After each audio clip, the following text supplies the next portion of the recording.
Okay, welcome. Let's take a look at heat. And specifically, let's take a look at physically if we are heating something up. Okay, so we are looking at physically heating something up, an object. Typically, that's either going to be water or some metal. So essentially, if we're heating it, what we are doing is we are adding energy. Okay, so if we're going to do this, when we add energy and are physically heating something, this initially tells us that we have to use this equation, Q equals mc delta T. Okay, and what we need to recognize are what each one of these variables stands for. So Q, this represents the heat energy, and generally Q is going to be measured in joules. But there are other units that we could use, but for the moment, we are going to use joules. Okay, so, and this is, the units for joules are J. When we're talking about M in this equation, M stands for the mass, and it's very important that we know that the mass is measured in grams for this equation. C in this equation here, all right, C stands for the specific heat, and this is of the substance. So it's important that you recognize this is directly impacted by the substance that is available, okay? And so we need to recognize that this is C, and the units for C are joules per gram degree Celsius. Okay, the last unit that we have to take a look at is this delta T unit. Okay, so this stands for the change in temperature. Okay, so the change in temperature, and we are talking about Celsius. And how we calculate this is we take the temperature final and we subtract the temperature initial, and that gives us the change in temperature. And remember that we are looking for degrees Celsius when talking about the temperature. Okay, so when you're going to approach one of these problems, there's a few different steps that you should take. All right, so the first step that you should take, step one, is write the equation.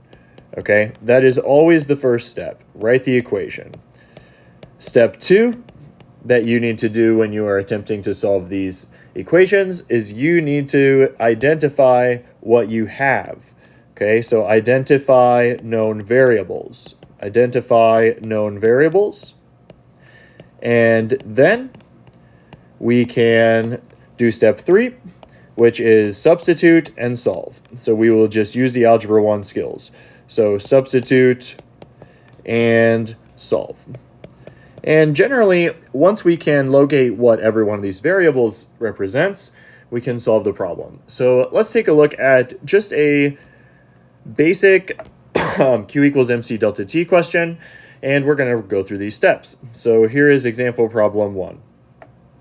All right, if 100 grams of water is heated from 40 degrees Celsius to 75 degrees Celsius, how much heat energy is required? Okay, and we are going to go through these steps. We're going to write the equation. So the first step is to write our Q equals mc delta T. Q equals mc delta T. Okay, and now we need to identify these variables. So we're going to go to step 2, identify the known variables. Okay, 100 grams of water. Right there, that tells me that the mass is equal to 100 grams of H2O. So right now I need to recognize that C is probably needing to match up with water, okay? Water is heated from 40 degrees Celsius to 75 degrees Celsius, okay? 40 degrees Celsius to 75 degrees Celsius, that's going to give me my change in temperature. And remember, change in temperature equals temperature final minus temperature initial. So it's heated from 40, so that has to be my temperature initial, to 75, which has to be my temperature final. How much heat energy is required? So now we can just go substitute. So 75 degrees Celsius minus 40 degrees Celsius, and that's going to give me my delta T, which is going to equal 35 degrees Celsius. Okay, so we at the current moment don't have C for this question, but it is generally known that C for H2O is equal to 4.184 joules per gram degree Celsius. Excuse me. So you are always going to be given the C value. Okay, and now we can substitute because the question is asking us how much heat energy is required. So we are trying to solve for Q. Okay, so I'm going to bring this equation down. All right, Q equals mc delta T. And now we can substitute these values. I'm solving for Q. My mass, I need to always, okay, this is a key point that you need to do, is you have to check units in these questions. Okay, we need the mass to be in grams, and it is. So the mass is good. So I've got 100 grams of H2O. And then I'm going to multiply that by C, which I'm going to substitute, 4.184 joules per gram degree Celsius. And then I can multiply that by my temperature change, which is 35 degrees C. Okay, and we see now the units, how they cancel out. I've got grams in the numerator, grams in the denominator, degrees Celsius here, degrees Celsius here. And we can solve for Q, and what we're left with is joules. So at this point, we can solve for Q. So Q equals, we'll go plug this into the calculator, 100 times 4.184 times 35.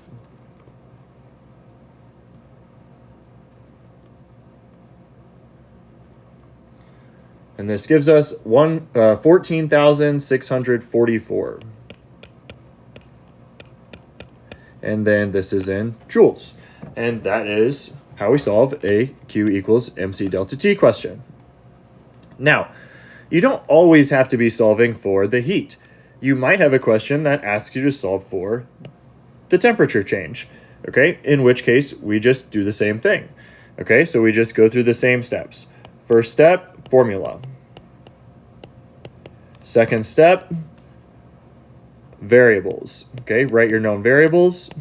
The third step, substitute and solve. Okay, now when you write the variables though, you have to be sure that you check the units. Okay, so be sure that you check the units.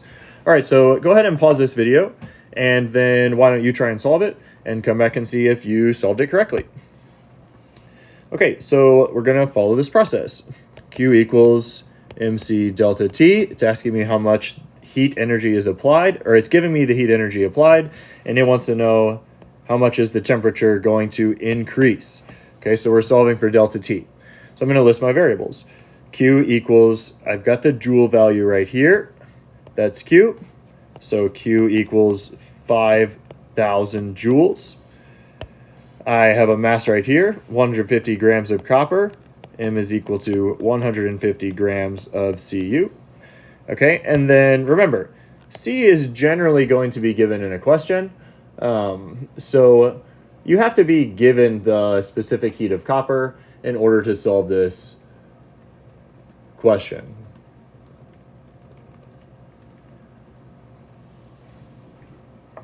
So for copper, the specific heat is 0.385 joules per gram degree Celsius. Okay, so now we don't have delta T, but we have all the other variables, so we can go substitute and solve. Okay, Q is 5,000 joules, so I'm going to substitute that right below Q. This is equal to the mass, 150 grams, which is the correct unit, so my units are good there, 150 grams. C for copper, we'll put some parentheses there, 0.385 joules per gram degree Celsius, and then we are going to solve for delta T. All right, so to solve for delta T in this case, I need to divide both sides by 150 times 0.385.